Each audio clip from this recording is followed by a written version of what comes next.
2067 movie के बारे में। यस, ये मूवी का नाम है।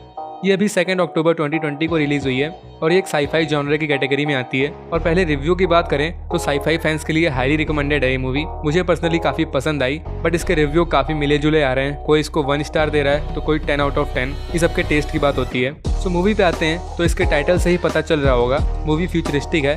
ईयर 2067 में मूवी स्टार्ट होती है और मूवी टाइम ट्रेवल पे बेस्ड है। तो चलिए छोटा सा इंट्रो देखते हुए शुरू करते हैं। And you all just have to sit down, keep calm. 2055 चल रहा होता है और दुनिया की लगी पड़ी है और एक एक करके सारी कंट्रीज खत्म हो जाती हैं। सिर्फ त्रिवेदी बचता है, मतलब ऑस्ट्रेलिया बचता है। और ह्यूमन काइंड के लिए सबसे बड़ी प्रॉब्लम ऑक्सीजन होती है। दुनिया की हालत इतनी खराब हो चुकी होती है कि ऑक्सीजन पूरी तरह से खत्म हो चुकी होती है, एकदम गायब। इसलिए सब मर रहे होते हैं और सरवाइव करने के लिए सबको एक कंपनी जिसका नेम होता है क्रोनिकॉर्प, इसके द्वारा बनाई गई आर्टिफिशियल ऑक्सीजन का यूज करना पड़ रहा होता है। और ऑब्वियसली गरीब लोग ये ऑक्सीजन अफोर्ड नहीं कर पा रहे होते हैं, इसीलिए ऑक्सीजन के लिए क्राइम रेट काफी बढ़ गया होता है। और फिर क्रोनिकॉर्प कंपनी को रियलाइज होता है कि वो इतनी आर्टिफिशियल ऑक्सीजन नहीं बना पाएंगे कि हर एक इंसान को बचाया जा सके। इसलिए डॉक्टर रिचर्ड वाइट और अदर साइंटिस्ट को हायर करते हैं जो कि एक मशीन बनाते हैं और ट्राई करते हैं कि फ्यूचर में किसी से कांटेक्ट कर पाए अगर कोई जिंदा बचा हो और वो हमें बता पाए कि उन्होंने इस ऑक्सीजन पेंडेमिक को कैसे सरवाइव किया। और ये लोग सक्सेसफुल भी हो जाते हैं। ये 2474 से इनको रेडियो वेव्स के थ्रू एक मैसेज आता है, बट मैसेज में लिखा होता है सेंड ईथन वाइट।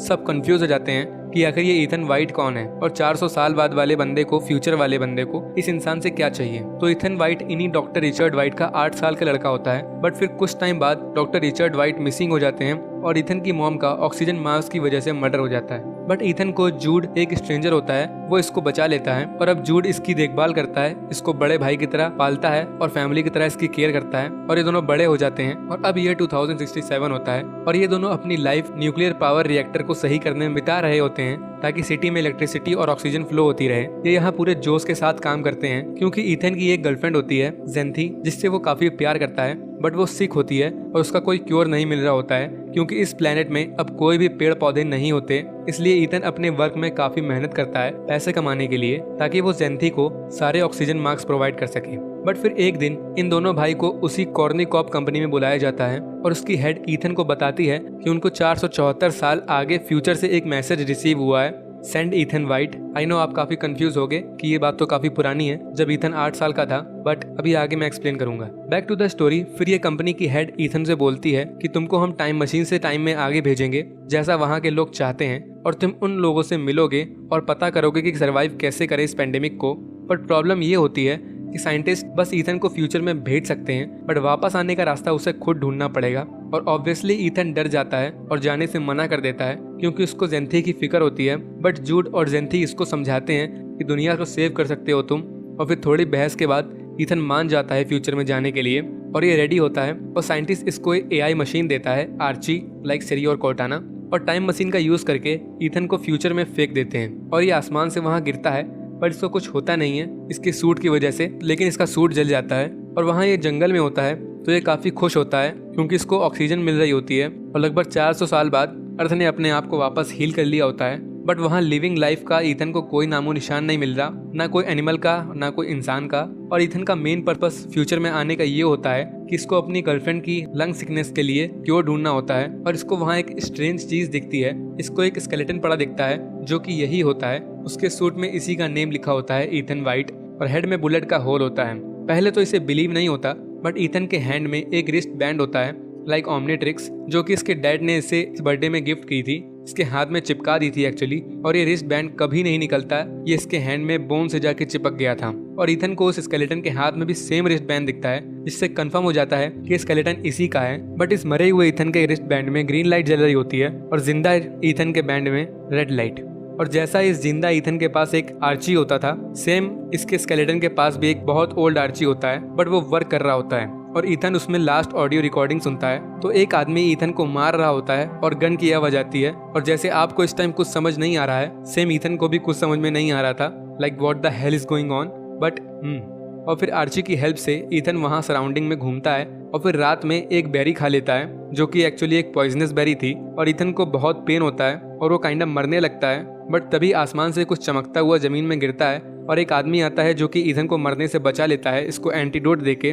और ये आदमी जूड होता है। ये एक्चुअली वही लैब से स्पेशली ईथन को मरने से बचाने के लिए फ्यूचर में आता है और फिर ये दोनों आर्ची की हेल्प से एक बंकर में पहुंचते हैं और बंकर ईथन की आई चेक करके गेट ओपन करता है और ये दोनों अंदर जाते हैं और सिस्टम स्क्रीन में वेलकम ईथन वाइट लिखा होता है और बंकर ईथन के हाथ में लगे रिस्ट बैंड से डीएनए मैच करता है और ये बंकर एक्टिवेट हो जाता है और इसकी रिस्ट बैंड की भी लाइट रेड से ग्रीन हो जाती है और ये जगह एक्चुअली वही लैब होती है जहाँ पास्ट में इस टाइम मशीन रखी है। और अब इतना तो समझ गए कि ये बंकर सिर्फ ईथन की डीएनए से ही खुलता है, तो फिर वो फ्यूचर में मैसेज किसने भेजा इनको 2067 में। खैर, और जूड टाइम मशीन देख के खुश हो जाता है क्योंकि अब ये पास्ट में मतलब अपने टाइम में वापस जा सकते हैं और फिर ईथन लैब के ओल्ड लॉग्स चेक करता है जिसमें उसके डैड के होलोग्राफिक रिकॉर्डिंग्स होती हैं उसी दिन की जब इनको ये मैसेज रिसीव हुआ था सेंड ईथन वाइट वाला। और इसके डैड बताते हैं कि हम फ्यूचर में चीजें नहीं भेज सकते क्योंकि पावर सप्लाई की प्रॉब्लम होती है रिसिपिटेंट वाली साइड में जहां अभी ईथन है। इनकी टाइम मशीन में प्रॉब्लम होती है और तभी 2474 की लैब में 4 घंटे का काउंटडाउन शुरू हो जाता है टाइम मशीन के चालू होने का और इन दोनों को वापस घर जाने का। बट तभी इस सिटी की पावर सप्लाई गायब हो जाती है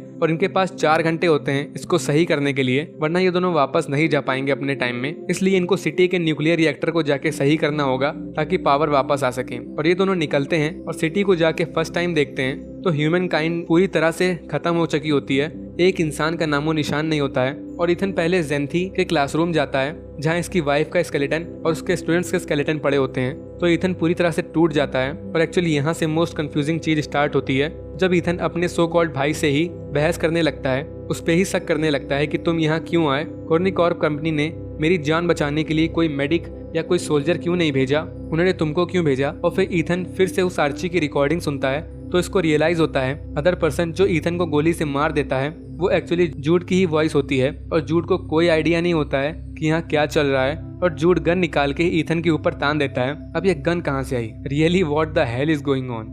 बट जूड ईथन से बोलता है कि वो गन तुमको मारने के लिए नहीं बल्कि तुम्हारी प्रोटेक्शन के लिए यहाँ लाया है और वो बोलता है कि हम दोनों ब्रदर्स हैं जब से तुम्हारे पेरेंट्स मर गए। तो ईथन कन्विंस हो जाता है और फिर ये दोनों वापस अपने टारगेट पे फोकस करते हैं और पावर सेंटर की तरफ जाते हैं और थोड़ी प्रॉब्लम्स के बाद पावर सप्लाई सही कर देते हैं। और वापस आने के बाद इन दोनों भाई में फिर बहस होने लगती है क्योंकि ईथन को एक ही चीज खटक रही होती है कि उसकी बॉडी, डेड बॉडी अभी तक यहाँ क्यों है। ईथन को ऐसा लग रहा होता है कि ये फेट है और इसका मरना तय है जूड के हाथों। बट जूड का स्टिल यही कहना होता है कि तुम पॉइजन से मर ही गए थे बट मैंने तुम्हें आके बचाया, तो फेट को धोखा दे चुके हैं हम। लेकिन ईथन का कहना होता है कि अगर फेट को धोखा दे चुके हैं हम तो उसकी डेड बॉडी को यहाँ से गायब हो जाना चाहिए। मतलब हम सब जो कर रहे हैं वो ये मरा हुआ ईथन कर चुका है और एट लास्ट में मैं भी मर जाऊंगा और ह्यूमन काइंड भी खत्म हो जाएगी क्योंकि इन दोनों को यहाँ कोई इंसान नहीं दिखा था और उस इंसान का भी पता नहीं चला था इनको जिसने सेंड ईथन वाइट का मैसेज पास्ट में भेजा था।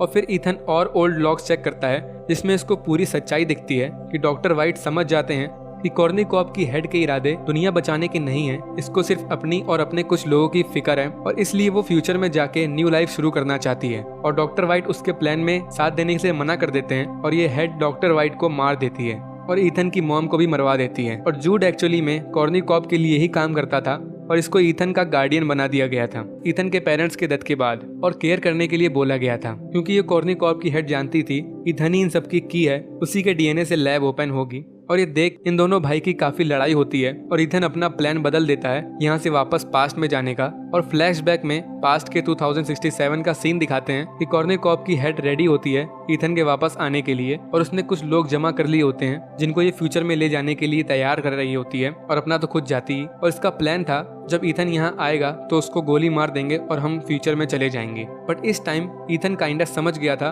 कि अगर ये वापस गया तो वो लोग मुझे मार देंगे। बट जूड का कहना होता है वापस चलो और अब जूड ईथन पे गन तान देता है, को मारना ही वाला होता है क्योंकि वो प्लान के हिसाब से नहीं चल रहा होता। बट ईथन जूड के लिए सच में छोटे भाई जैसा होता है और ईथन बोलता है कि हम दुनिया बदल सकते हैं, इसलिए जूड अपने आप को रोकने के लिए अपना ही भेजा उड़ा देता है ताकि वो ईथन को कुछ ना कर सके। और ईथन जाके स्क्रीन पे वही मैसेज टाइप करता है, सेंड ईथन वाइट। जी हाँ, जिस आदमी को ये ढूंढ रहा था जिसने ये मैसेज भेजा होता है वो एक्चुअली यही होता है, इसी ने पास्ट में वो मैसेज भेजा था। आप सबने डार्क देखी होगी, पास्ट फ्यूचर प्रेजेंट सब कनेक्ट होते हैं और ये अपने आप को वापस अपने टाइम में भेजने की जगह पेड़ पौधे वापस पास्ट में भेज देता है और वो रिकॉर्डिंग भी भेजता है जिसमें ये हेड मिस्टर वाइट को मार रही होती है और अपनी गर्लफ्रेंड के लिए क्योर भी भेजता है और अपना फ्यूचर में अकेला रह जाता है और अपने भाई को बरी करता है। और तब इसे रियलाइज होता है कि यहाँ बटरफ्लाई आ गई है, मतलब लिविंग थिंग, और इसकी डेड बॉडी का स्केलेटन भी अपने आप गायब हो जाता है और ये भाग के उसी जगह जाता है जहाँ पहले सिटी तबाह दिख रही थी, बट अब वहाँ पर एकदम न्यू सिटी होती है और पूरी डेवलप्ड हो चुकी होती है। और ये 2474 होता है, तो बहुत ज़्यादा डेवलप हो चुकी होती है और मूवी इसी पॉइंट में ख़त्म हो जाती है। अब मुझे पता है कि बहुत कंफ्यूजन होगी, तो मैं पूरी एंडिंग को शॉर्ट में और रियल फॉर्मेट में क्लियर कर देता हूँ। छोटा ईथन और उसके पापा डॉक्टर वाइट, इन दोनों की फादर सन रिलेशनशिप बड़ी अच्छी होती है, बट डॉक्टर वाइट के पास और भी काम होते हैं, लाइक टाइम मशीन बनाने के और फ्यूचर में लोगों से कांटेक्ट करने के, और ये सक्सेस भी हो जाते हैं। बट जब फ्यूचर से इनको फर्स्ट मैसेज आता है कि सेंड ईथन वाइट, तो डॉक्टर टेंशन में आ जाते हैं और सबसे पहले जाके अपने बेटे के हाथ में वो रिस्ट बैंड चिपका देते हैं ताकि यही उस लैब को एक्टिवेट कर सके। और फिर इसकी फैमिली को मार देते हैं कॉर्निकॉप कंपनी वाले, क्योंकि मिस्टर वाइट उनके साथ काम करने से मना कर देते हैं। और ईथन अब इस कंपनी के लिए सबसे ज्यादा इंपॉर्टेंट होता है, इसलिए जूड को ये लोग ईथन की परवरिश के लिए असाइन करते हैं और वो इसको सेफ रखता है। और फिर जब वो बड़ा हो जाता है तो उसे टाइम मशीन से फिर फ्यूचर में 474 साल बाद भेजा जाता है ताकि वो इनकी हेल्प कर दे। बट एट लास्ट ईथन को समझ आ जाता है कि कॉर्निकॉप के रियल इरादे कुछ और हैं और ईथन को प्लान के हिसाब से वापस आना होता है पास्ट में, बट ये नहीं जाता और जूड अपने आप को ईथन को मारने से रोकने के लिए खुद की जान ले लेता है। और अब बात आती है कि ईथन का स्केलेटन वहाँ क्यों था और वो कहाँ गायब हो गया। तो मेरी थ्योरी के हिसाब से कि उस कॉर्निकॉप की हेड ने बोला था कि जब ईथन टाइम मशीन से इस टाइम में वापस आए तो उसको शूट कर देना और यहीं छोड़ देना और हम सब फ्यूचर में न्यू लाइफ स्टार्ट करने चले जाएंगे। तो एक अल्टरनेट रियलिटी के बारे में सोचो कि अगर ईथन प्लान के हिसाब से पास्ट में यानी 2067 में वापस आ जाता तो ये लोग सबसे पहले उसको शूट कर देते और यहाँ छोड़ देते। तो ऐसा ही हुआ था, एक फ्यूचर वाला ईथन पास्ट में चला गया था और उसको शूट करने के बाद इन लोगों ने यहीं छोड़ दिया था, इसलिए उसका स्केलेटन यहीं पड़ा था 400 साल बाद भी, क्योंकि मूवी में कहीं भी ये कंफर्म नहीं किया गया है कि जूड ने ही ईथन को मारा था। यहाँ तक उसने आर्ची में अपनी और जूड की फाइट की वीडियो रिकॉर्डिंग भी देखी थी, बट गन शॉट वाला सीन वो नहीं देख पाया था, उसको हाइड कर दिया गया था, सिर्फ गन शॉट की साउंड नहीं थी। तो मुझे तो बस यही एक्सप्लेनेशन समझ आया। लेकिन अब बात की अगर ऐसा हुआ था तो ये सब लोग कॉर्निकॉप वाले फ्यूचर में आ गए होंगे, बट इनका तो यहाँ कोई नामो निशान नहीं मिला, तो शायद ये लोग यहाँ आके भी सेटल नहीं हो पाए, मतलब जीना नहीं सीख पाए, और या फिर ये टाइम मशीन से यहाँ कभी आ ही नहीं पाए। और देन मूवी की एंडिंग में ईथन खुद पास्ट में जाने की बजाय पेड़ पौधे और प्रूफ भेज देता है, जिसकी वजह से वहाँ के लोग कॉर्निकॉप की हेड को मुजरिम बना लेते हैं। और अब मेन इविल पर्सन तो चली गई होती है और बाकी जो समझदार लोग होते हैं उन्होंने उन पेड़ पौधों से जो ईथन ने इन्हें भेजे थे उनसे और नया पेड़ बनाए होंगे और ऑक्सीजन की प्रॉब्लम को दूर कर लिया होगा। और इसीलिए लास्ट में ईथन का स्केलेटन गायब हो जाता है, क्योंकि जब वो पास्ट में गया ही नहीं तो उसको शूट नहीं किया गया और इसीलिए उसका स्केलेटन नहीं था वहाँ। और पूरी सिटी एकदम से डेवलप हो गई थी, कॉस 2067 से 2475 हो गया था, तो ऑब्वियसली टेक्नोलॉजी और ह्यूमैनिटी बहुत ज्यादा डेवलप कर गई होगी। और मेन पॉइंट कि आखिर वो मैसेज फ्यूचर से ईथन ने पास्ट में क्यों भेजा था, तो ये भी सिंपल है, क्योंकि वो जानता था वो जिसको ढूंढने फ्यूचर में आया था, जिसने ये मैसेज भेजा था, वो ये खुद ही था। तो अगर ये पास्ट में मैसेज ना भेजता तो ये सब होता ही ना जो अभी ये हो रहा है। और पास्ट प्रेजेंट फ्यूचर सब कनेक्ट होते हैं तो कोई और ही अल्टरनेट रियलिटी क्रिएट हो जाती, इसीलिए इसको वो मैसेज भेजना ही पड़ा। फाइनली खत्म। सो गाइस, आई होप कि आपको सब समझ आ गया होगा। कमेंट करके बताना कैसी वीडियो लगी, एंड इस वीडियो के लिए इतना ही। पसंद आई तो लाइक कर देना एंड शेयर कर देना, एंड सपोर्ट के लिए प्लीज सब्सक्राइब कर देना। सो सी यू सून।